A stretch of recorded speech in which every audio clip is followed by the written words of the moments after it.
because one of the things I think a lot of Canadians have really woken up to over the past week is the state of the Canadian media. Because for the longest time, you had the state broadcaster, the CBC, and a lot of the other bailed out media reporting on events that other people hadn't attended, and therefore they couldn't see the bias. And I remember the very first time I read an article in Maclean's about a rally I'd actually attended, and the chasm between what I'd seen versus what the journalist ended up producing in his article was just crazy. And as a member of the pro-life movement, I see this all the time.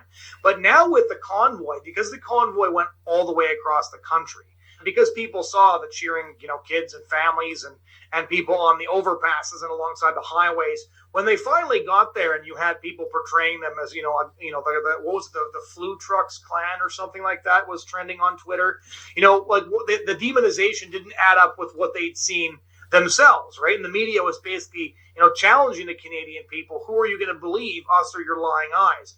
And so I really do think that this was a wake-up call in a way that Canadians haven't had in a very long time with regard to the credibility of the media. So what would the PBC do to fix the Canadian media situation?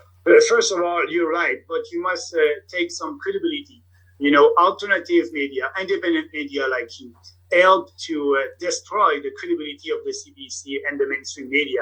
Because, yes, we saw a lot of videos and a lot of people were reporting from that convoy, and you in the alternative media, you took it. So people are able right now to have the truth. And if they are looking for it, and the credibility is very low.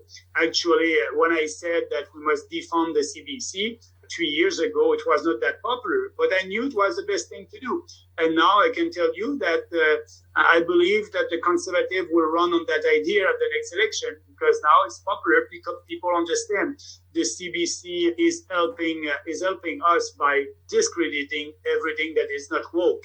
So I believe that what we must do, defund the CBC, and also, the budget, just for example, the Quebec government spent more than $250 million in advertising. I call that propaganda since the beginning of that pandemic for the last 2 years. That's why, they had fear was efficient, propaganda was efficient, censorship was efficient, and they were able to have a big majority of the population on their side. But what we will do, we will cut all that. We won't give any money to the mainstream media, and they will have to be in competition. And that will be a fair competition between mainstream media and independent and alternative media. That will be a real free market. And if CBC, they're not good, they're not able to raise money with their viewers, they'll go bankrupt. That's it. Final question is on the convoy. So they're still in Ottawa. You have a lot of truckers who are quite determined to stay until they're addressed by significant politicians. We know O'Toole had promised to meet with leaders of the convoy and then reneged on that. I think the funniest thing the convoy did was bar the Toronto Star and the CBC from their press conference.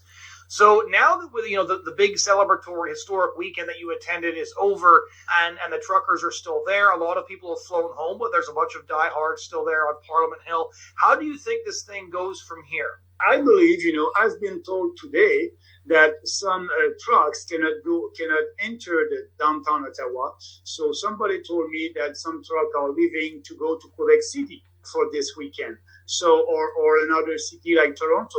We'll see. And I know that these truckers want to stay there for a couple of days because they said, we want to meet the Prime Minister. And they want to stay there until they have a meeting with the Prime Minister. So I don't know what will happen, but we are supporting them 100%. Mr. Bernier, thank you so much for taking the time to talk to us today. I appreciate that. Thank you very much. Have a nice day.